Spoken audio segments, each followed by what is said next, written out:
Boa noite, pessoal. Boa noite. Bom, hoje nós vamos falar sobre um tópico que eu creio que todos nós possamos aproveitar um pouquinho, porque todo mundo anda um pouquinho adoentado nesse planeta Terra. Então a gente vai fazer uma pesquisa e a gente vai falar como amigos, mas a gente vai voltar, a gente vai flutuar bastante nesse estudo entre algumas coisinhas, a gente vai e volta, e aí vocês vão entender o porquê. Adoecer dá muito trabalho. Não no senso em que é ruim ficar doente, na hora que você fica doente você tem que cuidar e tomar remédio, não. Existe um processo que para você ficar doente é difícil. Nós é que somos teimosos. Nós ficamos doentes pela ignorância de tantos processos de saúde, de tantas ferramentas de saúde que existe, que Deus deu para nós. Então a gente olha assim, e a quantidade de mecanismos de saúde aqui no mundo é imenso. Nós é que não sabemos, não temos ideia do que a gente pode ter de remédio nesse mundo. Então a gente vai olhar na questão psicoespiritual. Vamos lá primeiro, lá na física quântica. Primeiro a gente vai falar um pouquinho de física, porque é impossível falar de enfermidade sem falar de física.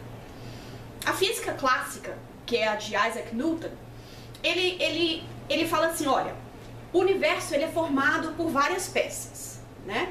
E a gente precisa de exatidão em tudo. Todas essas peças, ela nos dá uma explicação desse todo pela exatidão. Tudo tem que ser matematicamente calculável. E ele mesmo diz que o real é só aquilo que a gente pode medir. Vocês concordam? Será que o real só é aquilo que nós possamos medir? Não. Quem vai discordar de Isaac Newton?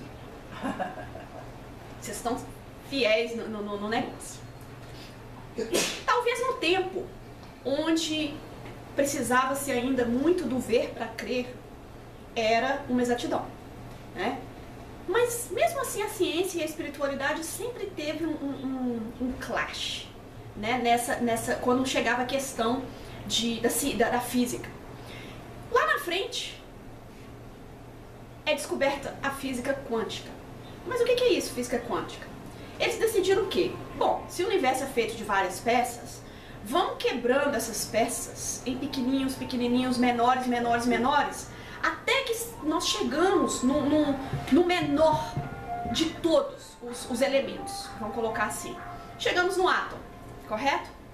Aí a gente tem aqui a figura de um átomo, a gente tem o núcleo, né? A gente tem os elétrons que ficam orbitando em volta do átomo, né? E lá dentro no núcleo a gente tem o próton e temos também o nêutron, né? Então que é o positivo e o neutro. E aqui a gente tem circulando esse elétron. Mas aí a física quântica começa a investigar então o átomo, que é a medida menorzinha que a gente consegue ver, né? Agora já existe até, vai existindo mais e mais, os microscópios vão nos mostrando menores partículas ainda. Mas aí quando eles colocam o átomo embaixo de um microscópio, o que a gente vai descobrir com isso, com essa ciência quântica? A gente descobre que o elétron que está rodando em volta do núcleo, às vezes ele é percebido como uma matéria, às vezes ele está sólido. E de repente ele vira uma onda energética. Mas então ele é sólido ou ele não é? Porque Newton falou que para coisa ser real ela tem que ser mensurável. Mas agora mudou, de repente eu não posso mais medir, eu não tenho exatidão, não é matematicamente calculável onde que ele vai estar rodando, o que está acontecendo. E outra coisa, aí tem o salto quântico. O que acontece? Eles estão olhando esse elétron, de repente em vez dele ficar orbitando, ele simplesmente desaparece ali e reaparece num outro canto. Confunde também, né? E esse espaço aqui entre o núcleo e o elétron é o nada? Mas está tendo tanta informação desse nada que o nada não pode ser nada. Tem que ter alguma coisa, tem que existir alguma coisa nesse espaço aí, mas a gente não está vendo nada, né? Então, o que acontece? André Luiz, ele falava que nossas células, elas são domesticáveis. Isso nos livros bem antiguinhos. A gente fala, como assim? Então, o que isso aí tem a ver com as nossas células? Primeiro, que a gente tem que entender que o mais interessante disso tudo que a gente falou aqui é que se o átomo, se o elétron comporta como uma massa, né, um sólido ou uma onda, depende de quem está observando e da expectativa do observador. Olha que interessante. Então, se eu estou aqui olhando o mesmo átomo de outro cientista está olhando esse mesmo átomo, se eu espero que ela se comporta como uma energia, uma onda energética, eu vejo ela como uma onda energética. Se o outro vê ela como uma massa, como algo sólido, ele vai comportar como algo sólido. Interessante, agora complicou, né? Porque agora depende de como nós olhamos e o que nós estamos esperando ver naquele átomo, naquele elétron. E ele vai comportar de acordo com o que a gente espera. Agora muda tudo. Porque se uma célula do nosso corpo é composta de milhões e milhões de átomos, e agora a gente descobre que o átomo se controla de acordo com a nossa expectativa e como nós olhamos ele, então será que a gente tem alguma direção de como as nossas células do nosso corpo vai se comportar? Vocês acham que agora estaria uma probabilidade aí? E o que a física quântica diz? Possibilidades. A física quântica diz que existem N possibilidades, enquanto a física clássica era matematicamente exata em qualquer circunstância. Então agora a gente já vai estudando e vendo que, será que então a realidade dessa célula dos nossos corpos, ela é uma realidade única? Ou agora ela não é a mesma realidade que eu tenho, não é a mesma realidade de outra pessoa?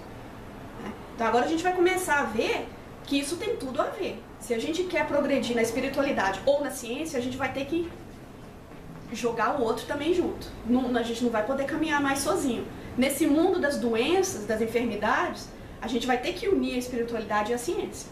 Então, se um bom médico quer entender o seu paciente, ele vai ter que unir a espiritualidade, o não saber, né? Algo a mais. Qual é esse espaço vazio que está comunicando tanta coisa aí? Está acontecendo tanta coisa que agora a ciência, a física clássica não responde. E ao mesmo tempo, o espiritual tem que entender que existe algo palpável. Então quer dizer que tudo aqui é sólido, mas na realidade não é sólido. Depende de quem olha. Depende do observador. Então essa madeira aqui, ela é sólida ao meu olhar. Ela é real, porque estamos já esperando que seja uma madeira. Mas ao mesmo tempo, se a gente pega um microscópio e vai lá na molécula, no menor que pode se ver, dependendo do que eu esperar e do que eu ver, ela pode ser uma energia.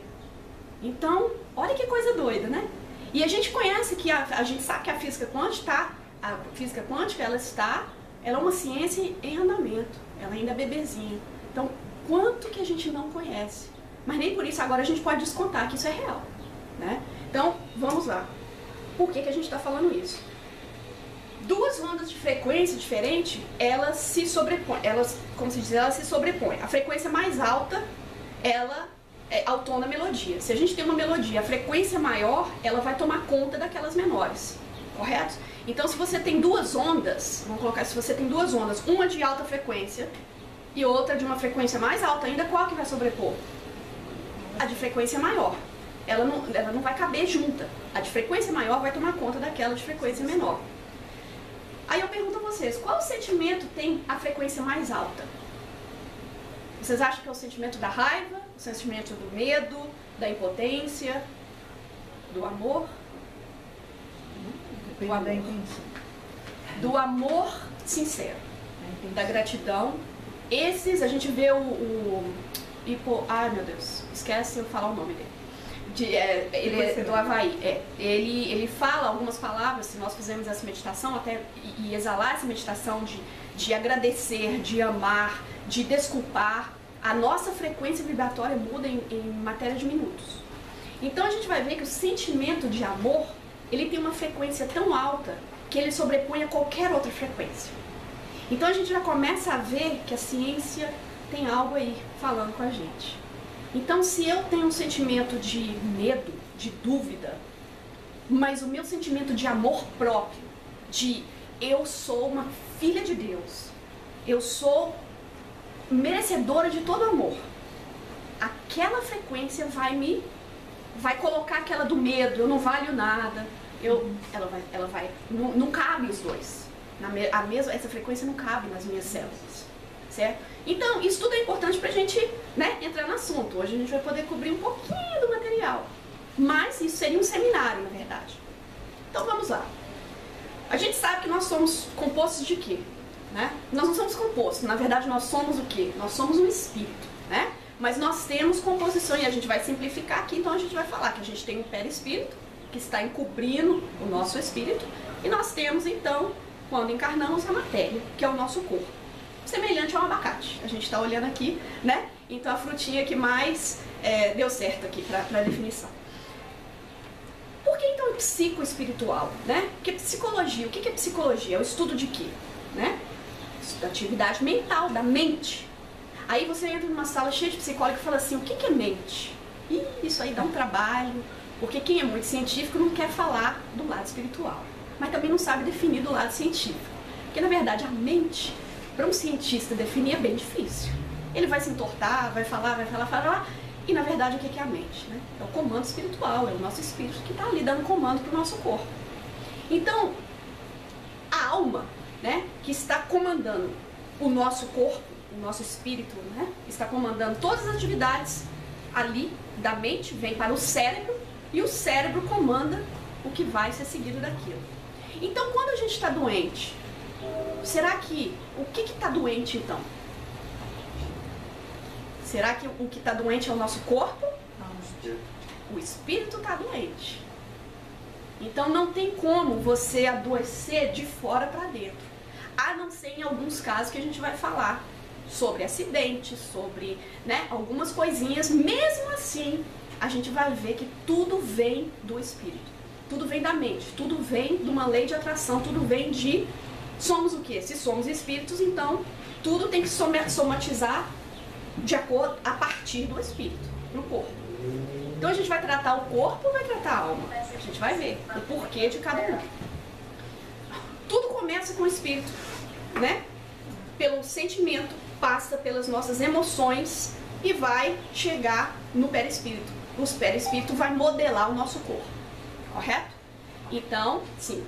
Eu tenho uma questão, que eu acho que eu me perdi ou não. Mas isso depende do espírito tá doente, mas isso é através da nossa mente, não é? Sim, sim. Tá. O espírito é o comando, né? Ou seja, é a mente. Vamos colocar assim, a parte inteligente. Tá. Porque o perispírito é a parte não inteligente do espírito. Perdido aí. Certo? Então, aí outra pergunta então. Então, quando você aprende uma coisa, não é teu cérebro, é o espírito que fica gravado no espírito.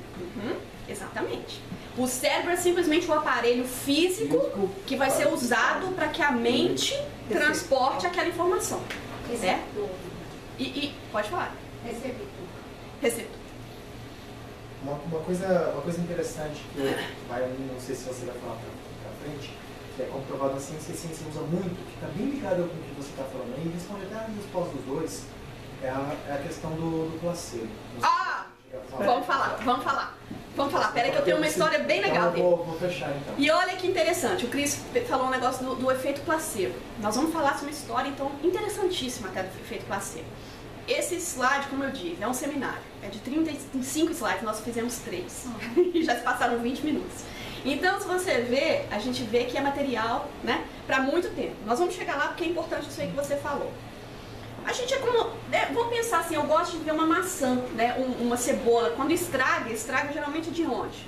Lá no, né? Se você vai cortar ela, às vezes ela tá lindinha do lado de fora, maçã da Branca de Neve. Aí você dá uma dentada. Ou tá bichada, né? Ou algo ali dentro que desabrochou de fora. Mas se for um bichinho que entrou na maçã, então a gente vai perceber alguma coisa aí. Tem mais do que simplesmente adoeceu o espírito ou adoeceu a semente da maçã. A gente vai, de novo, continuar no nosso estudo, só pra gente começar a raciocinar isso. Primeira pergunta é: quem aqui está doente? Tem alguém doente aqui? Não precisa falar, não. Ninguém está doente, né? Ok. E se tiver, por que a gente está doente, né? Vamos pensar. E depois disso vem uma pergunta: como é que eu me curo? Né? E por último, que é a pergunta mais importante que devemos fazer quando estivermos doentes: para que você ficou doente? Olha que muda tudo.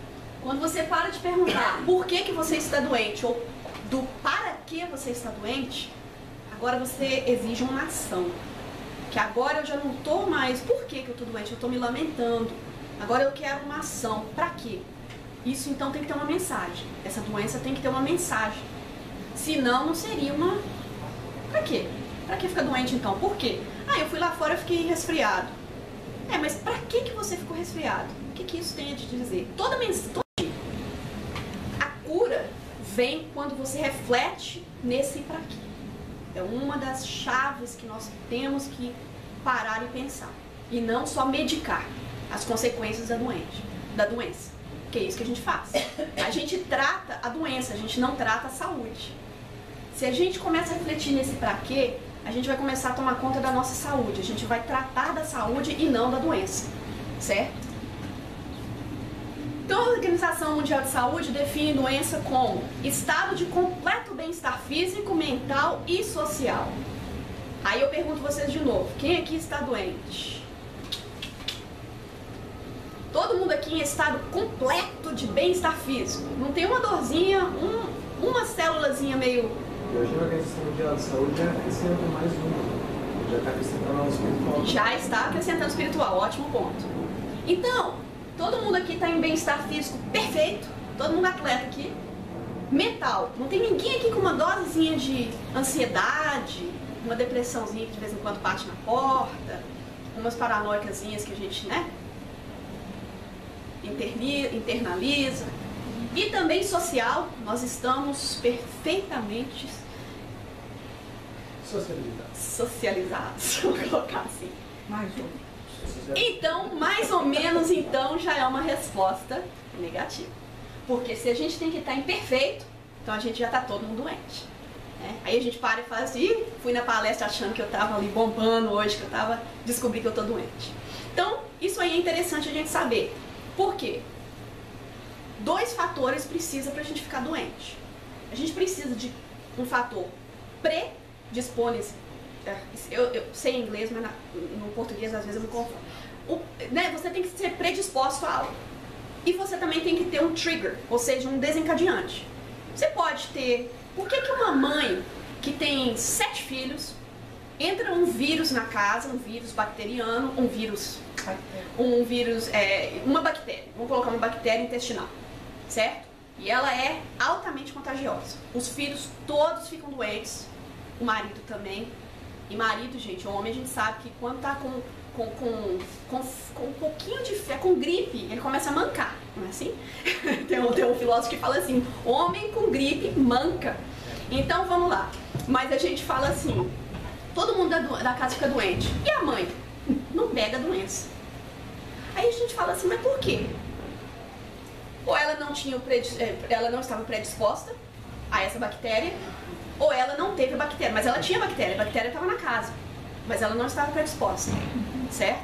Então por que algumas pessoas ficam doentes quando são expostas a uma chuvinha de nada e outras trabalham na chuva e não ficam doentes? Outras pessoas pegam doença sem chuva nenhuma. Então quer dizer, a gente tem que lembrar desses 2 fatores para a gente ficar doente. Não só isso, mas a gente tem que unir assim a física quântica também. Da gente entender que quando uma mãe fala com as células dela: eu não tenho tempo de ficar doente, você só faz o que você tiver que fazer, que vem a bactéria, que vem o vírus, você dá um jeito, mas eu tenho que tomar conta dos meus 7 meninos. E o marido mais ainda, né? Então, quando eu falo com as minhas células, quando eu mando aquela mensagem que a gente falou lá naquela figura, elas obedecem. Porque agora eu estou criando a realidade do meu corpo. Olha que coisa maravilhosa. Aí a gente começa a desencadear, nossa, estudos e estudos, né? Então vamos dividir um pouquinho as doenças, né? Primeiro a gente tem as doenças físicas. Primeiro a gente tem aqueles desajustes passageiros, coisinhas que acontecem. Geralmente elas são curadas pela medicina tradicional, correto? A gente vai olhar o que elas podem ser. Excesso de esforço, eu vou carregar mais peso do que a minha coluna consegue. Pode ser um exagero alimentar, eu vou comer mais feijoada hoje do que o meu estômago dá conta.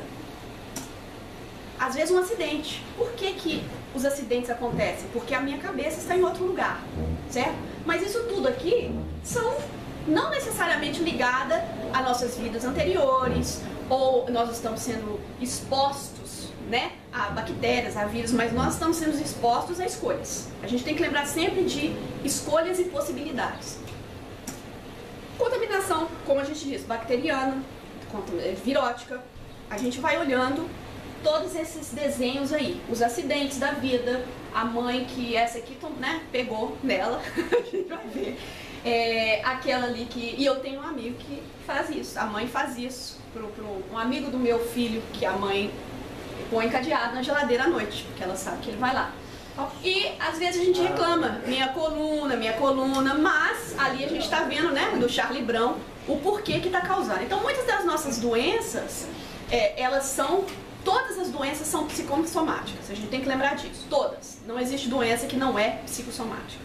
Mas essas doenças aí também são psicossomáticas criadas por nós, certo? Então, a gente vai olhar as doenças espirituais. Aquelas já são provenientes das nossas vibrações, né? Os nossos sentimentos, energias nocivas.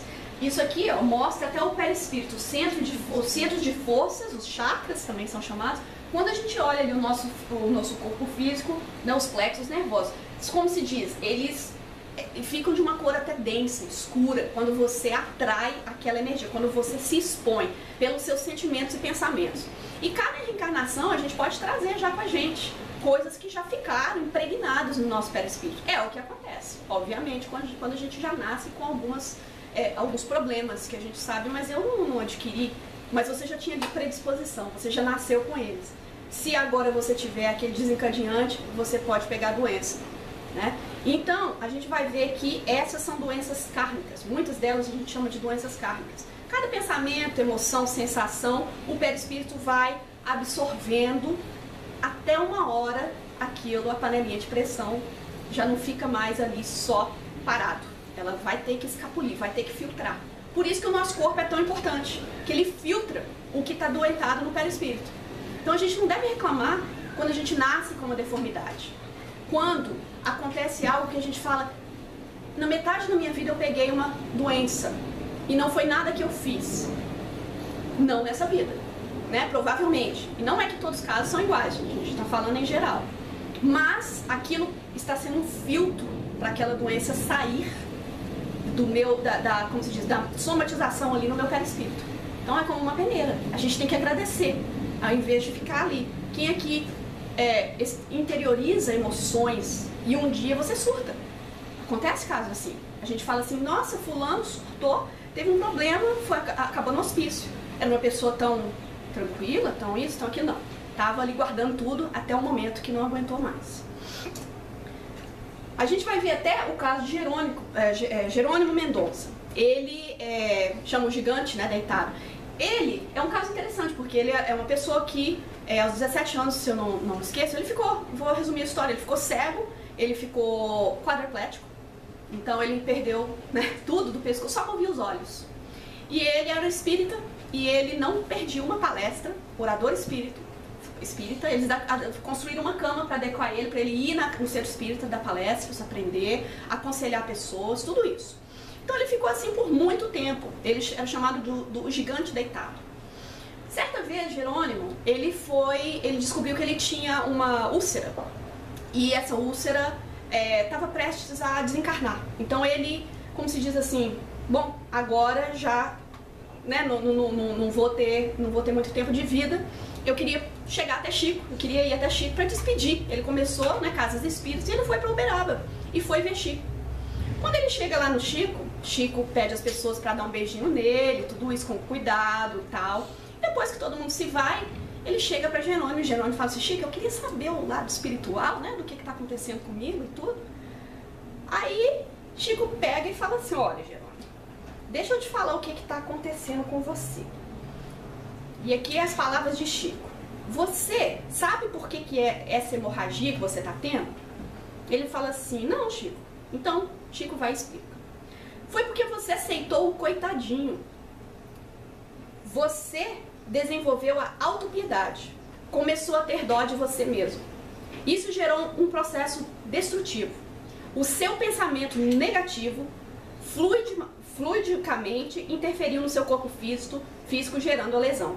Doravante, Jerônimo, vença o coitadinho. Tenha bom ânimo, alegre-se, cante, brinque, para que os outros não sintam piedade de você. Jerônimo mudou a atitude, seguiu o conselho de Chico e viveu ainda muito tempo. A hemorragia não o matou, que era um caso, né, já dado pelos médicos. Então, a gente volta lá, né? Eu acho que ele ainda viveu quase 30 anos depois disso. Então a gente vai ver, e continuou sendo um bom trabalhador na casa espírita. Então a gente vai ver que algo ali mudou. Então já não pode ser completamente físico, médico, porque no minuto que ele mudou, um clique na cabeça dele, eu não sou mais coitadinho. Eu não quero os olhos das pessoas olhando pra mim como se eu fosse pobrezinho, certo? E ele estava assim. Às vezes a gente não faz conscientemente, mas precisa de um Chico Xavier falar com a gente, e cada um aqui tem um Chico Xavier na vida que vai cutucar a gente e falar, para com isso, levanta e vambora, não é? Às vezes com palavras mais delicadas. Eu, com quem eu adoro, eu falo mais brava. Falo assim, ó, pode parar de bobagem, vamos lá, né? Então, a gente vai ver que a gente precisa disso, de saber o quanto que a gente pode fazer mal pro nosso corpo, pela nossa autopiedade. Então vamos lá. Mas então, como é que faz essas doenças que a gente tem? Será que... Mas tem gente tão boa, Chico mesmo, não era bom, mas tinha problema de visão. Todo mundo que... Parece que os grandes mártires sempre tem um problema de saúde e tudo isso. Aí a gente vai ver a dor, que ela pode ser evolução também. Muitas das vezes, aquele cego mesmo, quando perguntaram a Jesus, quando Jesus cura um cego, e eles perguntam, quem pecou? Foi ele ou foi os pais dele? E Jesus fala, não, nem ele nem os pais. Mas foi por ele que a minha mensagem está sendo feita agora. Como se diz? Ele se prontificou num plano espiritual para vir ser cego, para que Jesus o curasse na frente das pessoas, para ser chamado do milagre e exaltar a Jesus. E um milagre a mais ser feito. Quer dizer, ele veio como o quê? Um voluntário, correto? Muitos de nós, muitas das pessoas doentes, estão tão de bem com elas, que a maioria dessas são dores, evoluções. São essas doenças para que os outros melhorem. Muitas delas também, nós pedimos. Aqui a gente vê um caso no livro de André Luiz, em que um senhor, ele tinha também, gente, não lembro muito todo mundo me conhece, histórias, eu esqueço às vezes. De André Luiz, esse senhor, ele tinha cometido vários crimes, ele tinha esfaqueado pessoas na área do estômago e depois disso houve muitas reencarnações e ele foi aprendendo com isso. E chegou a um ponto em que ele já estava de bem, já tinha feito tudo que tinha, desfez tudo aquilo que ele tinha feito, reparou os erros, mas ele queria vir com algo que ele entendesse um pouquinho de uma dor física. E ele pediu para que à meada de sua vida nascesse uma úlcera, nascesse algo em que ele tivesse que lutar muito e sofrer muito e ter muita dor com aquilo, para acabar de filtrar esse sentimento que ainda estava no perispírito dele.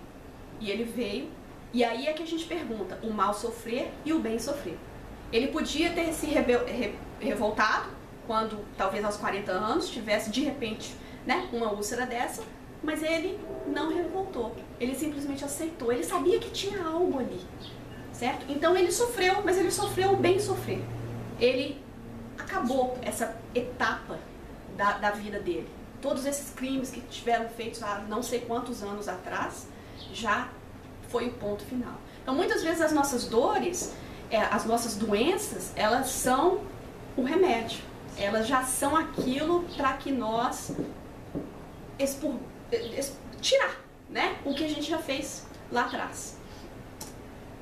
Quando a gente para um pouquinho e fala assim, mas tem aquelas doenças também simbióticas. Quem aqui já...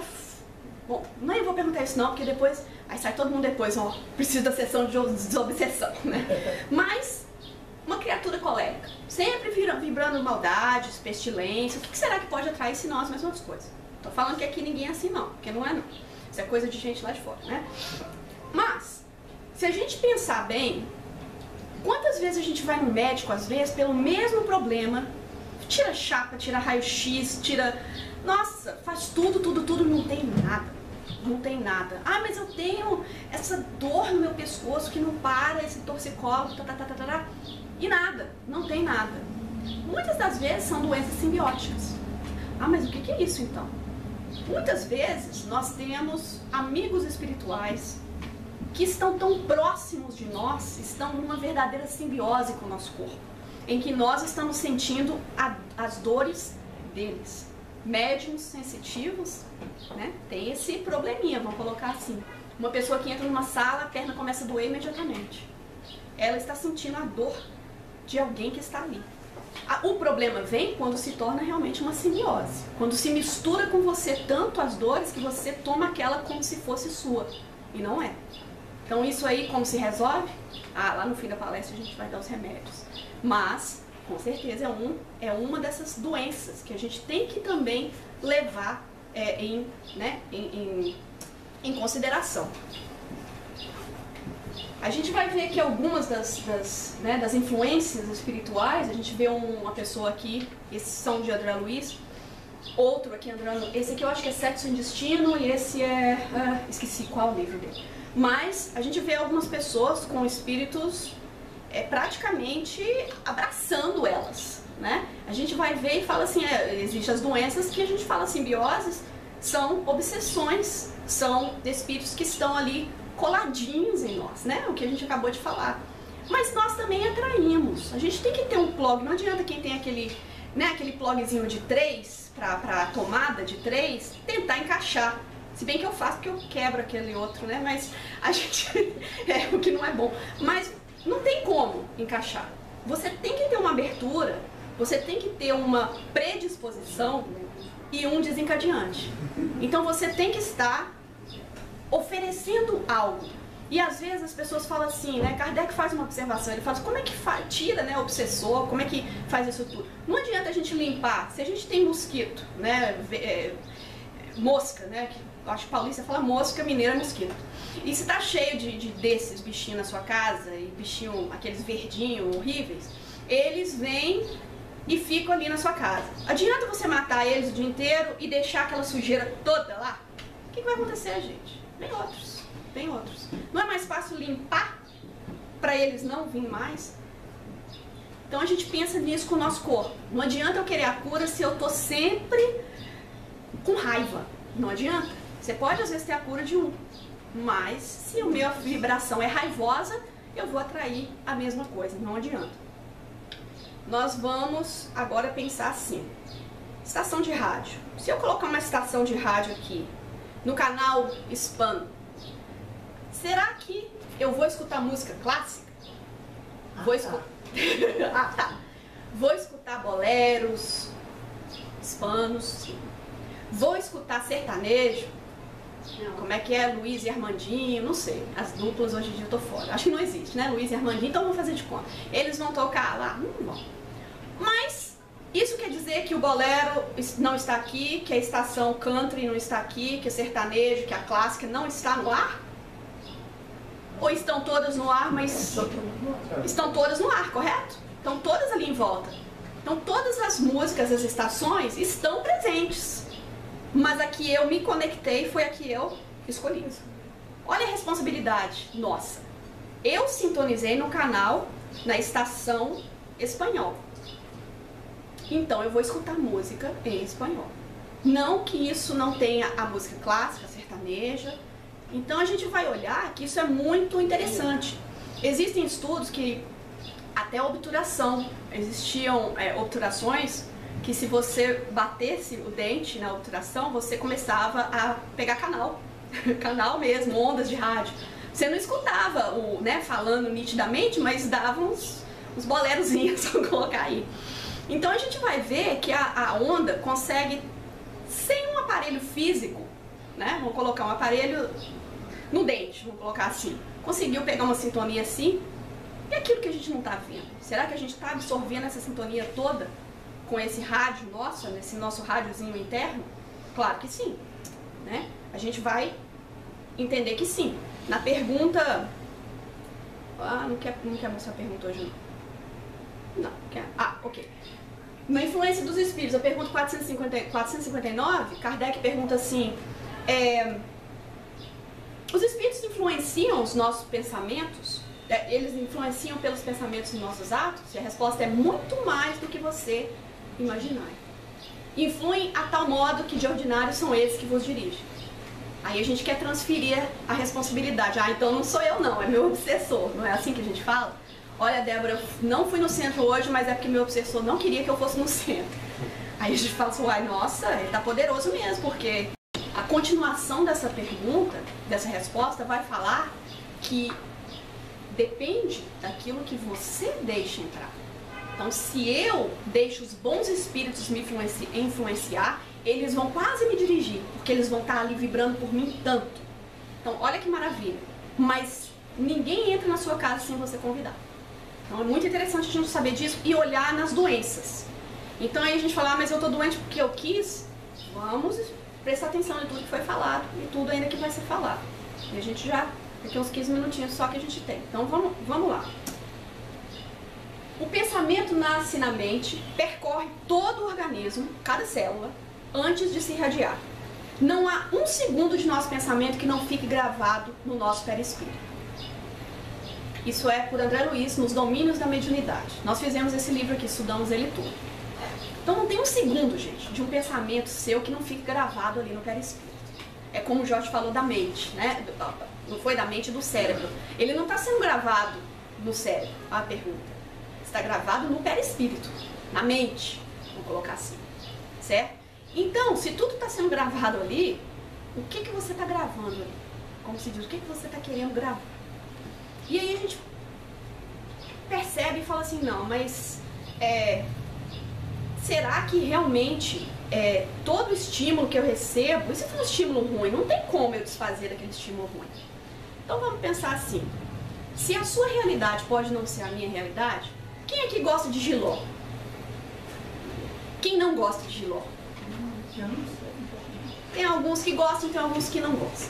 Então se eu falar assim, jiló é bom ou ruim? Alguns vão falar ruim, amargo. Outros vão falar uma delícia. Se você pôr um arroz ainda e não sei o quê. Um limãozinho. Um limãozinho. Então, a realidade do jiló, para metade do pessoal, é ruim. Para metade é boa. O jiló continua sendo jiló. Mas a percepção e a realidade de cada um imprimiu no perispírito diferente. Quem começou a pensar no horrível foi gravado como horrível. Quem começou a pensar é gostoso foi gravado como uma sensação boa. Se eu falar com vocês, a sua vida é boa ou ruim? São vocês que escolhem. Correto? Aí a gente fala, não, mas é porque é ruim, você que não conhece, meu patrão, você que não conhece isso, o marido é um traste, vai falando aquilo tudo. Mas a sua vida, quem é que escolhe? Somos nós. Outra coisa que a doutrina espírita joga aquele balde d'água na realidade, que a gente não pode terceirizar coisas ruins. Somos nós. Aí dá essa responsabilidade pra gente, a gente fala, não, vou sair do espiritismo, vou ir para outro lugar que não me põe tanta responsabilidade. A gente vai adquirir tudo isso se a gente pensar aqui um pouquinho e falar assim, gente, vamos imaginar agora, assim, vamos todo mundo aqui, fechar o olho assim um minutinho só. Agora imagina que você tá na sua frente, tem uma bandeja cheia de limão. Aí você pega um limão, pega uma faca, mas a faca tá cega, mas aí você começa a cortar esse limão com a faca. E começa a espirrar o limão, toda aquela amargura dele começa a espirrar e começa a espirrar na sua cara. E agora tá tudo espirrando em tudo quanto é lugar. E agora foi na sua boca. Agora você começa a sentir o limão na boca. Sua boca começa a ficar cheia d'água. E agora você... Toda a água do limão espreme dentro da sua boca. Todo mundo de cara feia. Sentiu um pouquinho? Assim, um pouquinho de amargura? Existia um limão aqui? Mas lembrou do limão, não foi? Isso aqui é uma hipnose de 3 segundos. Mas vocês sentiram. Na hora que a gente vai pensando no limão, a gente vai internizando.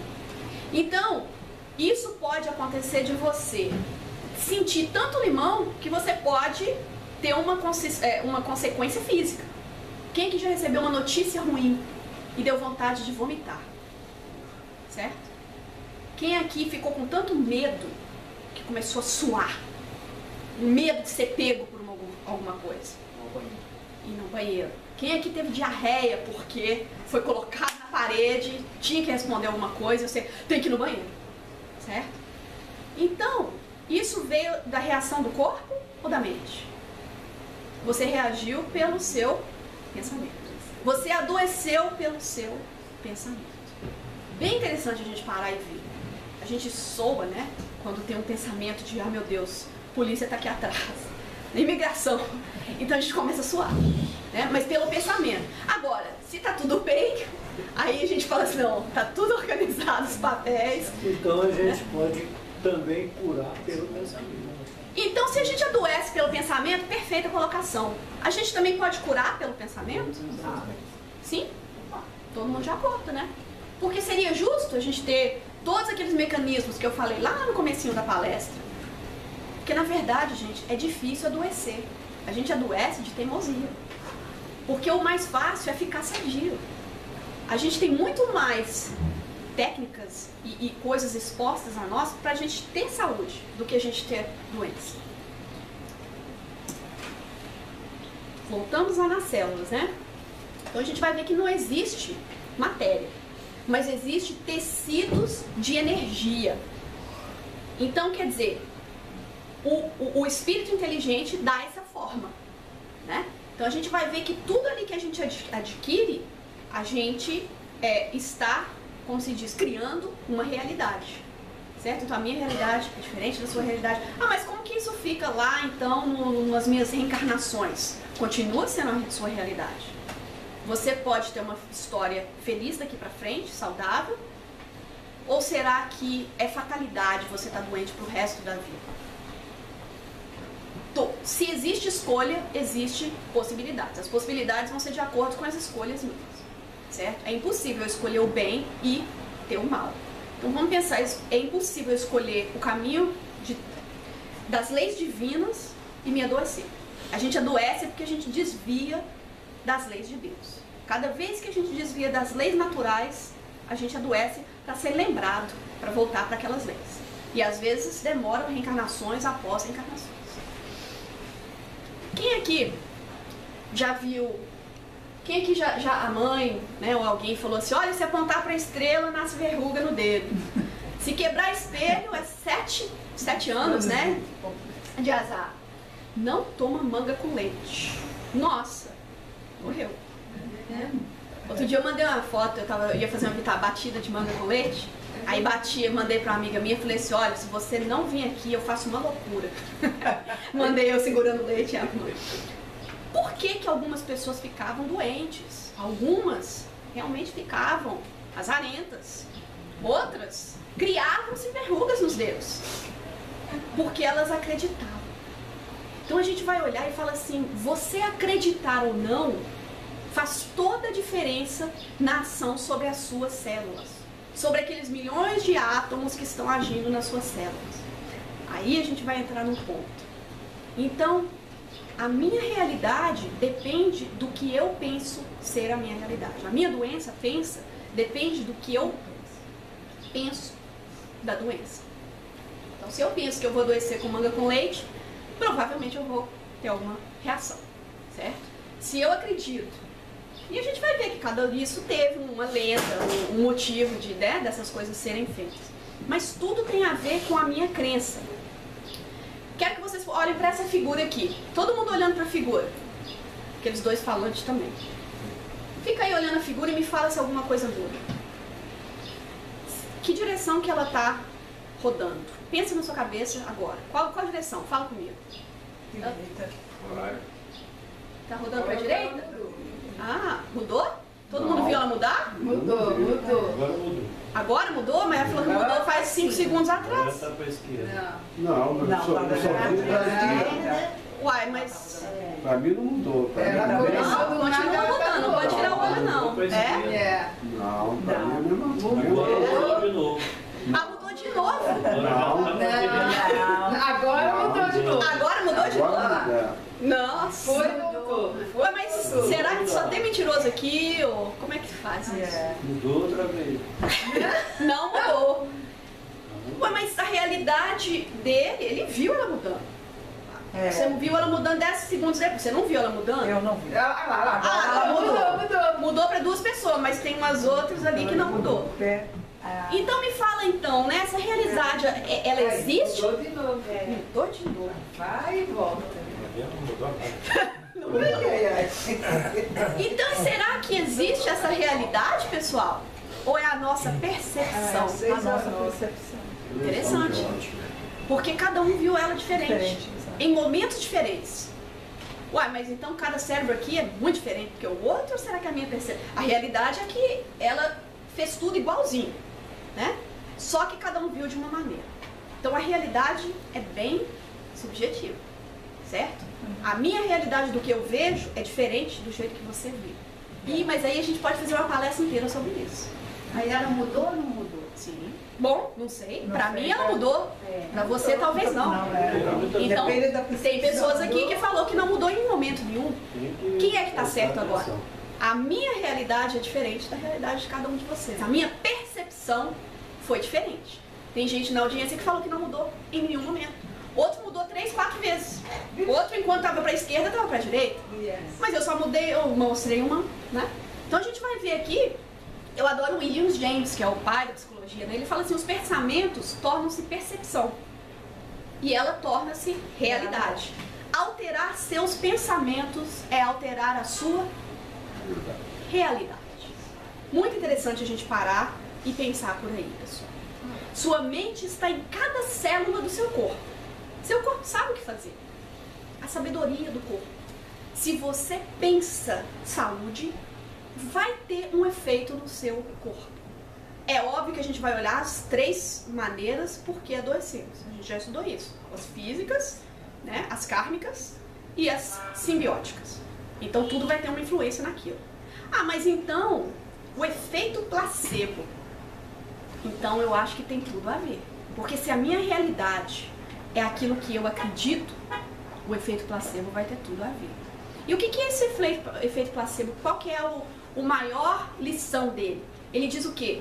O que importa é o que você acredita. Aí os médicos não gostam desse tal do efeito placebo, porque é uma verdade inconveniente. Porque eles vão estudar, eles vão criar uma droga, um remédio tão caro.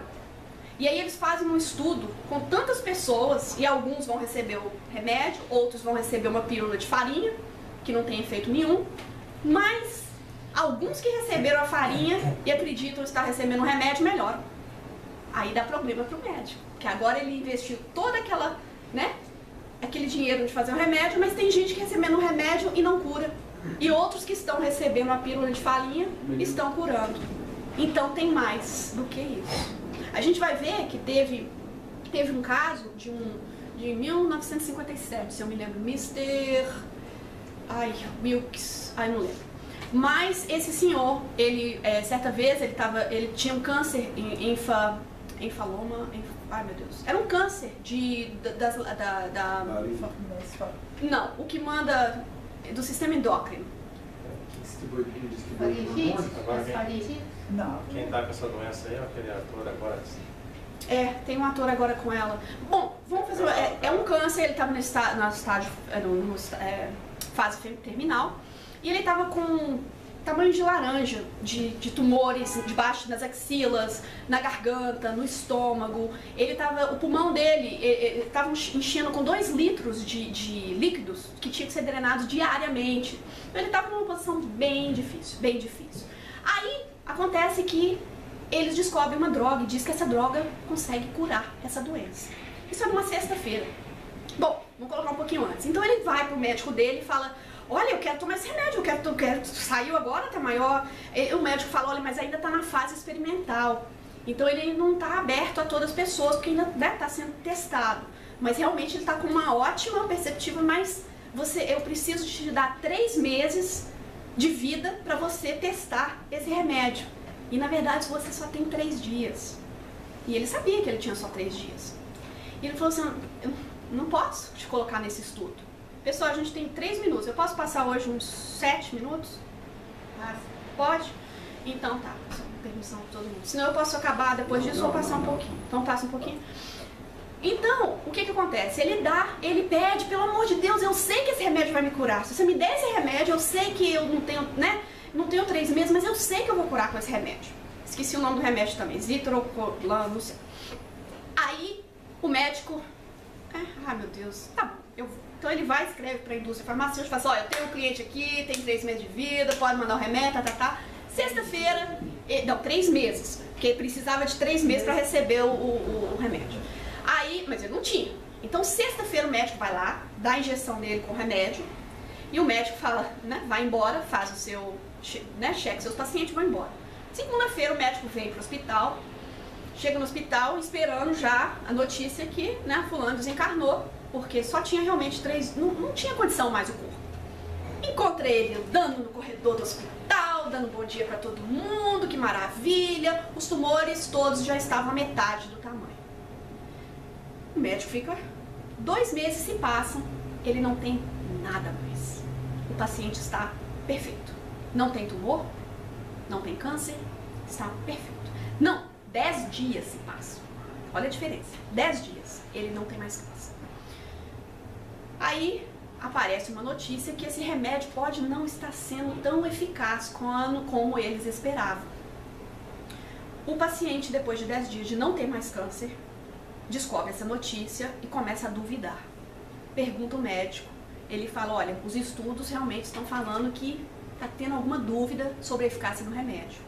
Ele entra em uma tremenda depressão, 2 meses depois ele está com câncer inicial do mesmo tamanho, enorme, tudo de novo.